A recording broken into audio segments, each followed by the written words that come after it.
आओ बताएं तुमको, आओ बताएं तुमको इस राज जिंदगी का, और भक्ति बिना न मिलता इस साज जिंदगी का। अब भी संभलना है संभल जाओ बंधु, हर श्वास में सजा लो तुम राज जिंदगी का, और भक्ति बिना न मिलता इस साज जिंदगी का। वास्तव में जिंदगी जीने का एक क्रम होता है। आदमी जिंदगी ऐसे वातावरण में जी रहे हैं लोग कि लगता है इनको इंसान मिल कैसे गई ये जिंदगी, जैसे एक बोझ हो, विषाद हो। जबकि हमारे आचार्यों ने कहा है कि जिंदगी बड़ी खूबसूरत है, इसे समझने की ज़रूरत है। जिंदगी बड़ी खूबसूरत है, इसे समझने की ज़रूरत है। समझ गए तो भगवान की मूरत है, और नहीं समझे तो शैतान की सूरत है। जिंदगी बड़ी खूबसूरत है, इसे समझने की ज़रूरत है। हम जरा सी परिस्थितियों में विपरीत हो जाते हैं। जबकि समंत्रभद्र स्वामी कहते हैं कि यदि वास्तव में तुम्हें अंतिम लक्ष्य प्राप्त करना है तो क्या कह दिया, पंचाणु व्रत निध्यो निरतिक्रमणा फलंति सुरलोकम यत्रा वज्रिष्ठ गुणा दिव्य शरीरम च लभ्यन्ते। कह दिया 5 अणुव्रतों को पालते हो तो तुम्हारा क्या ये जीवन भी सुखी हो जाता है। आज आपको पता है हिंसा को सरकार दंड देती है, झूठ को दंड देती है, चोरी को दंड देती है, व्यभिचार बलात्कार को दंड देती है, और अतिक्रमण यानी अति परिग्रह हो तो इनकम टैक्स वाले भी परेशान करते हैं, आप पर रेट डाल देते हैं। लेकिन हमारे आचार्य ने यही तो कहा है कि सही जीवन जीने की शैली है।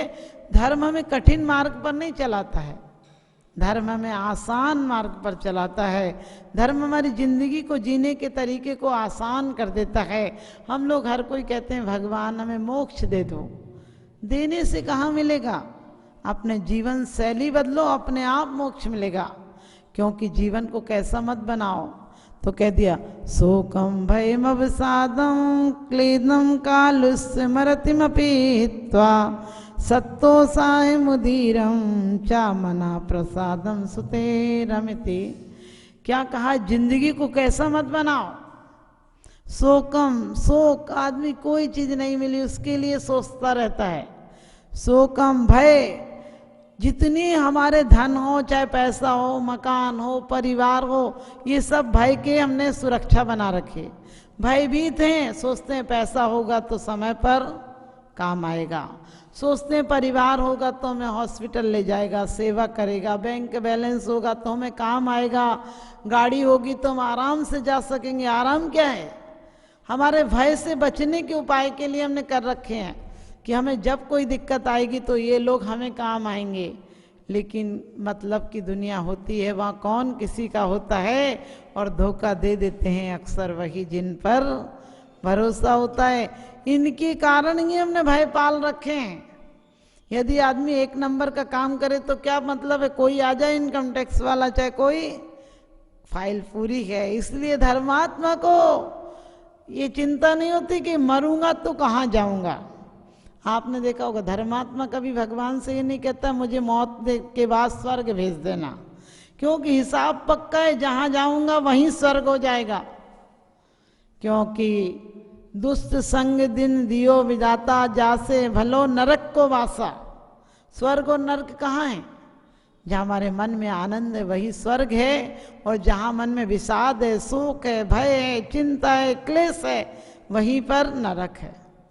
तो हमारे आचार्यों ने कहा है शोकम भयम अवसादम क्लेशम कालुस्मरतिमपि वित्ता। कह दिया ये चीजें छोड़ दो, शोक करना, कोई चीज नहीं मिली बस उसी के लिए।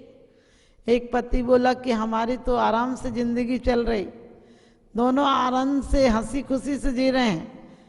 तो संत ने पूछा कैसे जी रहे हो, बोले वो मुझे चिल्लाती है, मैं भी चिल्लाता हूँ, फिर वो मुझे कुछ फेंक के मारती है, उसका दाव लग जाता है, मुझे लग जाती है तो वो हंस लेती है, और नहीं लगती है तो मैं हंस लेता हूँ। ऐसे हंसी खुशी से जिंदगी चल रही। आप सोच रहे होंगे कैसे बेवकूफ थे। ध्यान रखना, चाहे वो पति पत्नी का झगड़ा हो, चाहे व्यापारियों का झगड़ा हो, चाहे बच्चों का झगड़ा हो, झगड़ा तो झगड़ा ही है। आज हम सब शोक में जी रहे हैं। जो मिला उसका कोई उपयोग नहीं कर रहे हैं, जो नहीं मिला उसके लिए बहुत भाग रहे हैं, जो नहीं मिला उसकी इतनी योजनाएं हैं कि भोगने का समय ही नहीं है। पता नहीं आदमी का जिस्म क्या है, आदमी का जिस्म क्या है, कांच का घड़े की तरह है। क्या भरोसा कांच का घड़े किसी दिन टूट जाए, एक मामूली कहानी है अधूरी छूट जाए। यहाँ तो सम्राटों की कहानियां भी अधूरी छूटती हैं, हमारी और आपकी छूट गई तो क्या बड़ी बात है। यहाँ 90 साल का बुढ़ा भी मरता है तो वो भी कहता है थोड़े दिन और जी जाते, थोड़े दिन और जी जाते, जी कर क्या कर लेते, इतने दिन जी कर भी क्या किया। जब कोई मर जाता है बोले एक बार बोल जाओ, हमने कहा इतने साल बोल रहे थे तब कुछ नहीं किया, अब एक बार और बोल जाएंगे तो क्या बोलेंगे, वही बात बोलेंगे। एक बुढ़ा ज़्यादा बीमार था और वो मरने लायक था, बुढ़ा है तो मरे गए, तो ज़्यादा मरने लायक था, वो कुछ बोल रहा था लेकिन समझ में नहीं आ रहा था। तो लोग कहने लगे बाबूजी कुछ बोल रहे हैं, तो वो कह रहा था बाबा जहाँ समझ में नहीं आ रहा था, बाबा लग रहा था।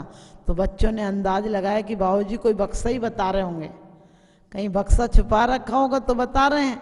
तो डॉक्टर के पास ले गए, बोले बाबूजी हमारे कुछ बक्सा उक्सा बताना चाह रहे लेकिन बता नहीं पा रहा है। डॉक्टर ने कहा लगता तो है कुछ बताना चाह रहे लेकिन इंजेक्शन बड़ा महंगा है। उन्होंने कहा कितने का है, उन्होंने कहा 1 लाख का इंजेक्शन एक है। ताकत का इंजेक्शन था, सादा इंजेक्शन था, होगा 150 रुपये का। उसने कहा 1 लाख का इंजेक्शन। दोनों बेटों ने देखा, कहने लगे 50-50 मिला देंगे बाबूजी, कोई बक्सा बता देंगे तो अपना काम निपट जाएगा। इनने बहुत जोड़ जोड़ के रखा है, जरूर कोई बक्सा बता देंगे। और जैसे इंजेक्शन लगा बाबूजी को थोड़ी हिम्मत से आई और बोले बाबूजी, बोले बकरी झाड़ू खा रही है। आप समझ गए, बकरी झाड़ू खा रही है, इससे ज्यादा हम और आप भी कुछ नहीं बोलते हैं। क्या बोलते, तू क्या कर रही है, तू क्या मंगा रही है, तू क्या खा रही है, तू कैसे जी रही है, इसके अलावा हम क्या करते हैं, बेफिजूल की बातें। उसके घर क्या हुआ, वो कहाँ गई, उसने क्या खरीदा, रे खरीदा होगा ना अपने दिमाग में, उसके लिए कचरा क्यों पैदा करते हो। तो हम शोक में जीते हैं। हमेशा देखना, लोगों को मैं मंदिर में भी देखती हूँ तो मुझे तरस आता है कि कैसी जिंदगी जी रहे हैं लोग। कितनी मिन्नतों से मांगी थी, कुछ 4 दिन आरजू में कट गए, कुछ उम्मीदों में कट गए। कितनी मिन्नतों से, कितनी किराए से, कितनी मुश्किल से मिली थी, तो कह दिया शोक मत करना जिंदगी में। और क्या मत करना, भय मत करना। भय, क्या पता अपन बच्चा घर से बाहर नहीं जाता है, एक्सीडेंट नहीं हो जाए, उसके घर में ऐसा ना हो जाए, कोई बीमारी ना हो जाए। और ध्यान रखना, ज़्यादा सोचोगे तो बीमारी जरूर हो जाएगी, क्योंकि जो हमारी वासनाएं होती हैं उनके प्रति आकर्षण होता है, और आकर्षण होता है वही हमारे जिंदगी में घट जाता है। आप अपने बच्चों के बारे में कभी मत सोचा करो कि गलत तो नहीं हो जाएगा, क्योंकि आप 100 बार अच्छा सोचें और एक बार गलत सोच लें, गलत जल्दी हो जाता है।